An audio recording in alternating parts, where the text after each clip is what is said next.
Recording from the One More Pour studio, where every pour comes with a story. This is the Dram Amateur Podcast. And here's your host, Jason. Hey everybody, welcome to the Dram Amateur Podcast. My name is Jason, and I'm thrilled to have you here for another pour of a great conversation. Today's conversation is going to look a little different, I think. If you're watching video right now, you can probably tell that it's going to be very different. I'm not in the One More Pour studio. I'm downstairs in my wife's office. Wanted to give you guys an update. This is going to be hard.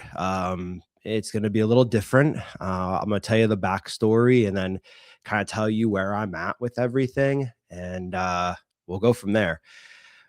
Back on July 1st, I was working and I had a little bit of a medical incident and I don't yet know what happened. During a conference call that I was on, I lost sudden vision and then my vision went blurry. I got a headache immediately behind my eyes. I felt dizzy or disconnected. I don't know how to really explain. I just say disconnected because it feels like you're not in your own brain, or your own head. It kind of just feels like you're disconnected from your body. I ended up having cold, like sweats as well, and just didn't feel very well. That was at 3:30 in the afternoon. It lasted pretty much the rest of the night. Thursday morning, I woke up on the 2nd of July and didn't feel very well again. I remember I had a 7 a.m. meeting that morning and I was struggling to think. I was having quite a bit of brain fog is the only way that I can put it. When I was feeling like that, I could put together normal sentences and, communicate and everything. But if I really tried to put longer, more thought-provoking, I'm in a leadership role, so leadership style communication and sentences, I was struggling quite a bit. That whole day, I had a headache behind my eyes, didn't feel very good. I was sweaty. My heart rate was elevated. It wasn't good. I had that brain fog feeling again, and it was a struggle to get through the day. Luckily, I was going on vacation the next day, so my afternoon was a little quieter. I didn't have a lot of meetings. I could wrap up the work week and get everything done and prepared to go on vacation. Friday the 3rd, when I woke up in the morning, struggling still again, even with packing and traveling. I remember Friday morning driving down to the airport and the disconnected, out of my own head feeling was probably the worst it had been in the 2 days prior. I remember driving down the highway and just feeling completely disconnected. My head was 3 times the size it was. Everything was slow to my brain to process everything, and it was really tough. We got to the airport. My heart rate was elevated the entire day too. Now, when I say elevated, it doesn't mean really, really high, but when I say elevated for me is around 85 to 106, my resting heart rate. Normally my resting heart rate's around 65 to 70.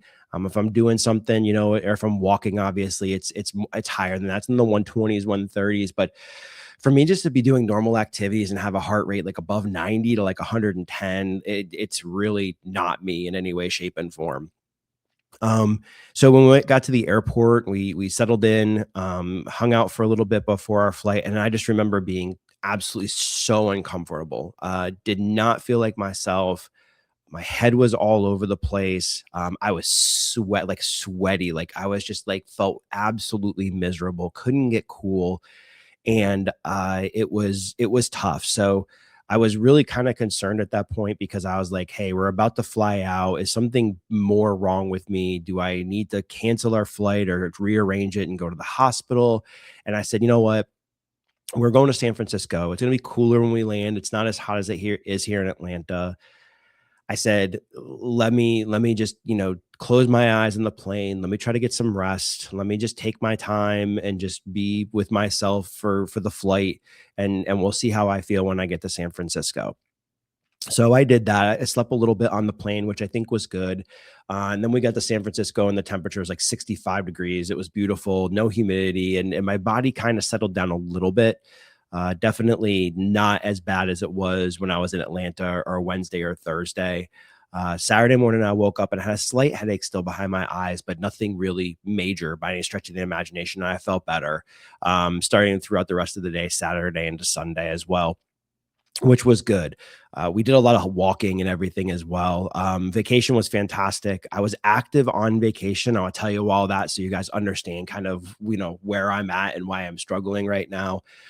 Really active on vacation. I mean, we did every day on vacation, probably at least greater than 10,000 steps every day. There were some days I did 15,000 to 18,000 steps. We went hiking on vacation along the coast of Oregon. We went hiking and walking all around San Francisco. We went, I climbed towers in Oregon that had 200 plus steps in them and never had any issue, felt winded, anything like that. The 14th of July, I had a little bit of uneasy, not uneasy, but uncomfortable feeling that afternoon. I remember being clammy and sweaty and not knowing why I felt the way that I did. I had no reason to feel that way, to be honest with you. So I loaded it. Told my wife. I had a Google note that I was keeping track of everything as well. So I loaded it in there. The 15th was fine. The 16th, I woke up and didn't feel good again. Headache behind my eyes again, walking just on flat ground, just a normal stroll, like not even like walking, just a normal stroll with my family. My heart rate was like at 110.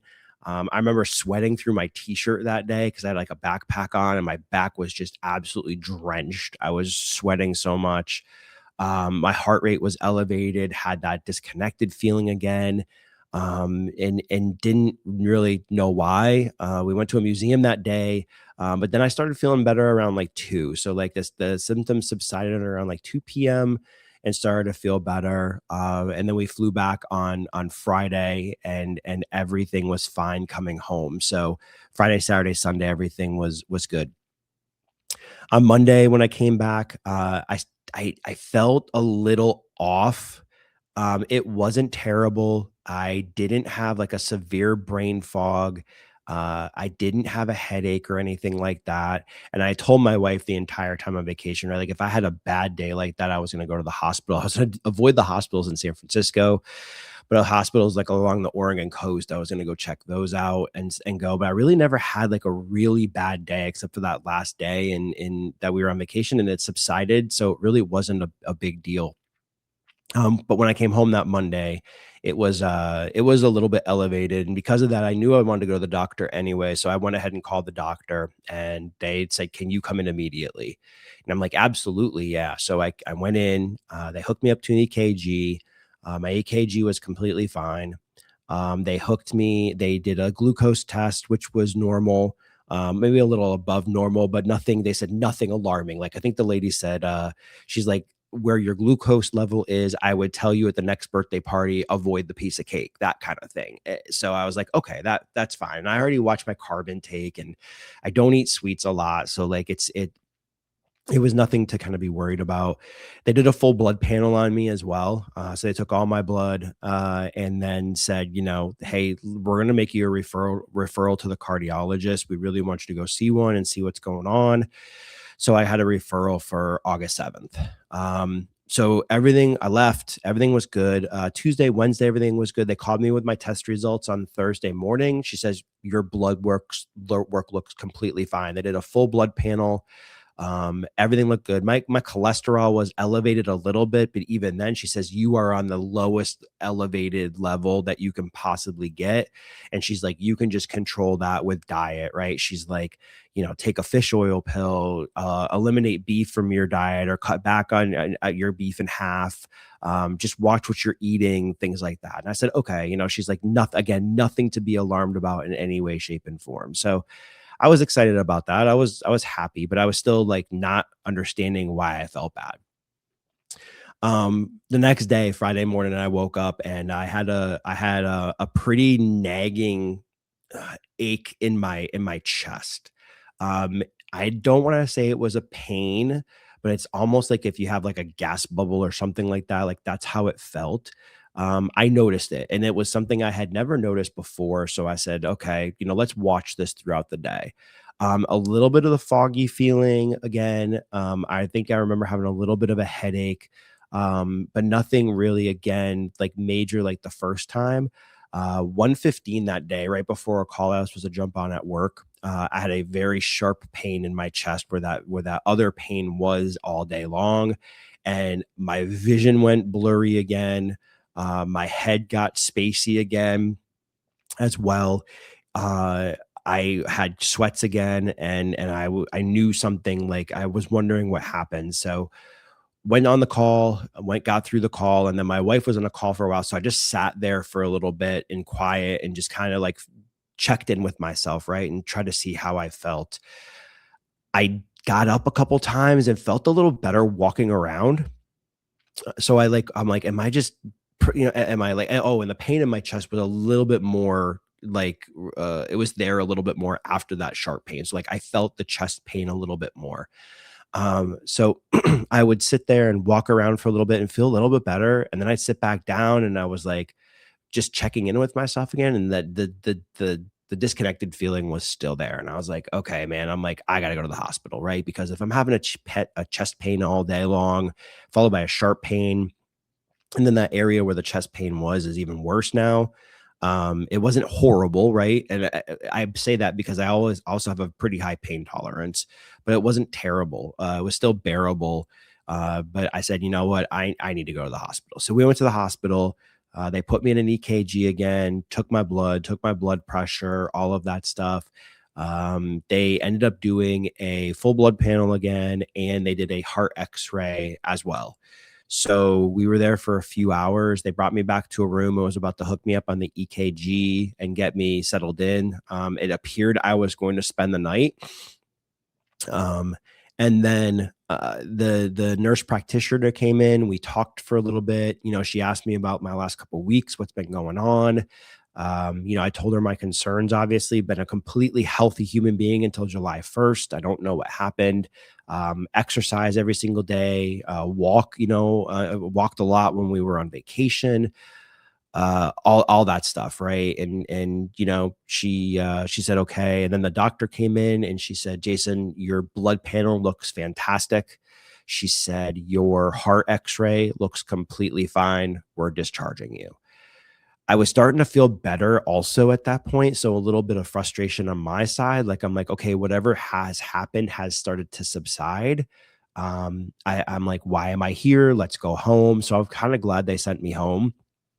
And we ended up going home. And they said, follow up with the cardiologist, like you already have set up, and let's see what happens. That whole next week was good. I didn't have any episodes. I didn't have anything really happen. Didn't feel terrible in any way, shape, and form. So it was a good week. Monday, I woke up, and immediately as I woke up, I knew I was going to have an off day. Come to find, so that off day, I don't know if it was because of the issues I was having previously. And I just found out I had COVID. So my wife just got diagnosed with COVID yesterday. And I found out Monday and Tuesday of this past week, I had COVID as well. Obviously, because she got it. So I don't know if the symptoms I was having was because I had COVID or because I just wasn't feeling good.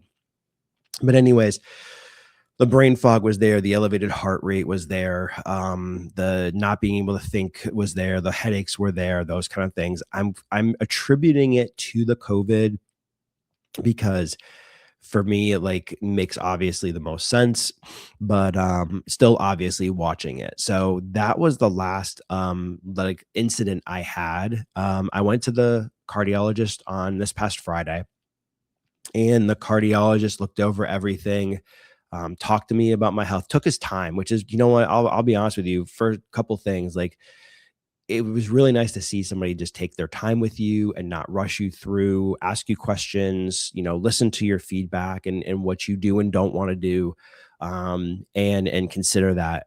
The flip side of that is getting appointments at a timely manner is absolutely ridiculous. By the way, that our health system is so broken right now. Like I'm having to wait a month for appointments basically. But anyways, different topic.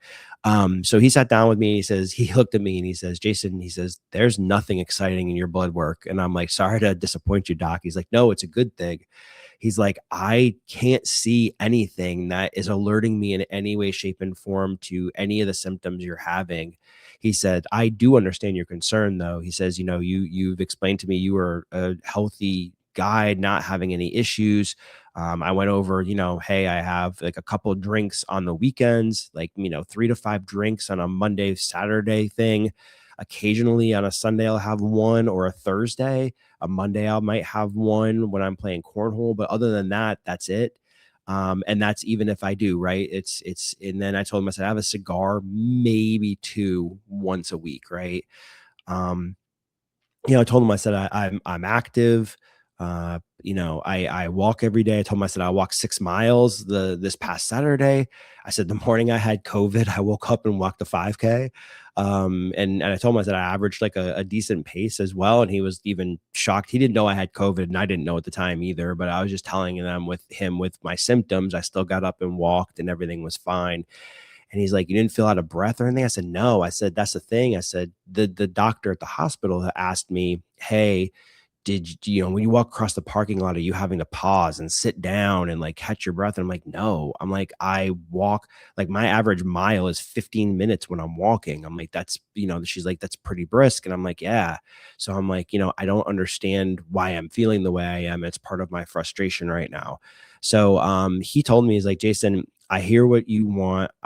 He said, let's do an echocardiogram and get that scheduled for you.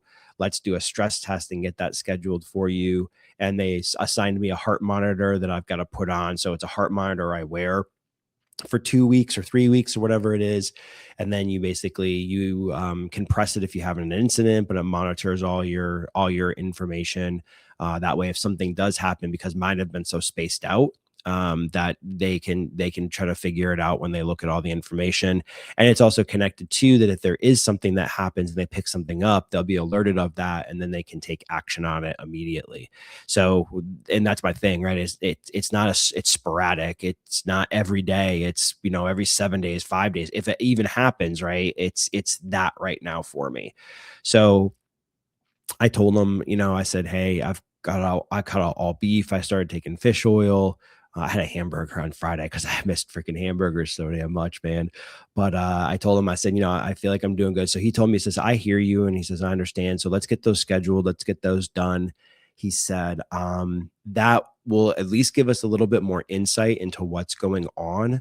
And he said, if there's nothing going on, then at least you have a baseline for where you're at in your life. And you can compare that to in the future if you were to have any other complications ever, which is good, right? I mean, I'm a pretty young guy, but still, even having a baseline at my age, I think is good to reflect on. If in the 10, 15 years from now, I could say, hey, back 10, 15 years ago, here's where I was at. And it would be part of my medical record. So it's a good idea. I've also gotten appointments with neurologists as well coming up. So my echocardiogram and my stress test is I think the 15th of September. I have a neurologist appointment, a virtual one this week, because getting an in-person one is absolutely friggin' impossible. So I have a virtual one this week to check in on where I'm at and to see what options I have. Depending on how that goes, I'll either keep or not keep the in-person one. The in-person one is scheduled for September 25th in Sandy Springs, Georgia, which is a good hour and 15 from me. But that was the first available anywhere near where I lived. Otherwise, it was November before anybody could even see me from a neurologist perspective. It's ridiculous, dude. It's nuts. And especially being healthy and trying to prevent anything else from happening, it's really confusing and concerning. So anyway, excuse me. So I have those scheduled. I have to look into trying to see how I can get like a CT scan or an MRI and stuff like that as well. And that's kind of where I want to wait until I get to the neurologist this week and see what he says, the virtual appointment, see what options I have. But I kind of want to even just go get a CT scan to get things checked out to make sure my heart's all right. I know there's like a calcium scan they can do as well. I don't know if I have a blockage somewhere, but even like the doctor said, he's like, if you did, it would be affecting you when you're working out and you're walking a ton and you're doing all these things. He's like, you've had no symptoms and they're so sporadic. It doesn't make any sense to me why that is. So as you can imagine, being a completely healthy person before July 1st, never having any issues or any complications, and then having that happen is kind of scary. I mean, I'm not old by any stretch of the imagination. I might say I'm old, or I might look a little older with the gray beard, but I'm not old by any stretch of the imagination.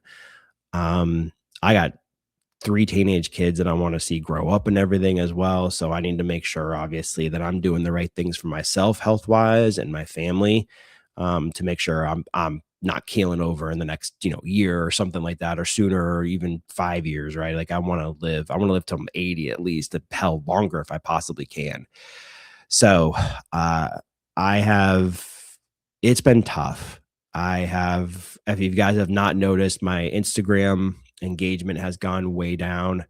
Really just focusing on myself and just being present with me, my family, checking in with myself, not overexerting myself and causing anything to be a problem either. Not that Instagram's a problem, but I'm really trying to just cut back and just take a step back on that. Um, I've thought about it over the last couple weeks since this has happened, been contemplating it a little bit even when it first started happening since July 1st and kind of looking at it. So I haven't had a drop of alcohol now and probably liquor. I'll say liquor. Sorry, I have had beer. I haven't had any liquor in now 30 days. If I'm either really close to 30 days or I'm at 30 days or over 30 days, somewhere close. I haven't had any liquor. I haven't had a cigar in, 45 days, maybe a little bit less than that. I haven't had a cigar. I have had a beer here and there. I had some beer on vacation. Obviously, I had some beer when I got home. Met a friend to have a couple beers, and just to have just to get out and socialize a little bit. But again, I mean, in the last 3 weeks, I've maybe had 4 beers. I think total, maybe just 3 beers. It really hasn't even been that much. Not not quitting it, obviously, all, but what I really want to do is pause on things until I figure out what the hell is going on. I don't want to keep putting myself through stress that I don't need to have in my system right now, because I don't want to add stressors to my system if I don't have to. That's really where I'm at, like in my mind right now, is like, okay, what can I take out that's not good? Can I limit my beef intake to once a month right now? And have a hamburger once a month instead of like once a week, right? Because I friggin' love hamburgers. Who doesn't love a friggin' fantastic hamburger? Um, can I help myself out by not drinking, right? Again, I wasn't drinking a ton. I don't think I was. But again, if I can cut it out and it helps me, or maybe it helps me, or at least gets me to a baseline, then we'll track that and see. The cigars, cut the nicotine out for a while, just check in with myself, even if it's just once a week. I'd rather just not do it till I kind of know. So, and it's hard because, man, I've got fantastic pours. I've got fantastic cigars. We go to the cigar bar every Monday. I've been drinking water the last 3 weeks when we go to the cigar bar. I'm playing golf this week, right? What do you do when you play golf? You have drinks and you have cigars, but yeah, I won't now. I'm just gonna go play golf. Hey, watch it be the best golf game I've had in like forever. I'll take it, right? But yeah, so I'm making the tough decision, unfortunately, to put the podcast on hold as well. Putting a pause on the podcast. Um, I don't really want to, but I have to. If I'm not, if I want, how do I say this? I want to make sure I put my everything into this for you guys. I don't want to half-ass anything. And if I can't be present and do, enjoy those things, then I don't want to, I need to focus on myself right now and focus on those things. I really haven't had I haven't had the drive to schedule anything, to get anything going. I don't have the drive to interview somebody. I mean, if they send me samples or something, I won't be able to even try them. So I really feel like I'm doing you, the listener, also a disservice if I can't try something, give you my feedback, connect with people. Then I don't want to put the effort into it. I don't want to half-ass it either. So I want to be I want to be present for everything, right? I want to be the best version of myself that I can be. And if that means, pausing the podcast because I can't give you guys the best that I can be, then that's what I'm going to do. So after this episode, the Dram Amateur Podcast is officially on pause. I'm going to miss it more than you guys know. I'm going to miss the interactions with people. It has been, I reflected back this week, and it's been such a cool experience. I've met so many cool people, connected with so many cool people, connecting with new people even recently too, and getting to know them. It really has been one of the coolest things I think I've ever done. And I'm glad that, 4 years ago or 3 years ago now, I decided to take on this podcast and try podcasting about something that I enjoy doing, because I love doing this. It's so much fun. It is definitely a hobby, and it's definitely something I enjoy doing, and it's definitely something I'm going to miss. So thank you guys all for your support. Thank you guys for your support through the pause period. Please stay in touch with me. Ping me on Instagram. I'm still there. Grab my phone number. I'll grab your phone numbers. Please stay connected with me. I don't want to lose relationships and friendships that I've built just because I'm on pause on a podcast. I'm still here. I'm still cool. Like, we still go out and have a drink or meet up or say hi to each other. It doesn't matter. I don't mind being around it. That's not the problem.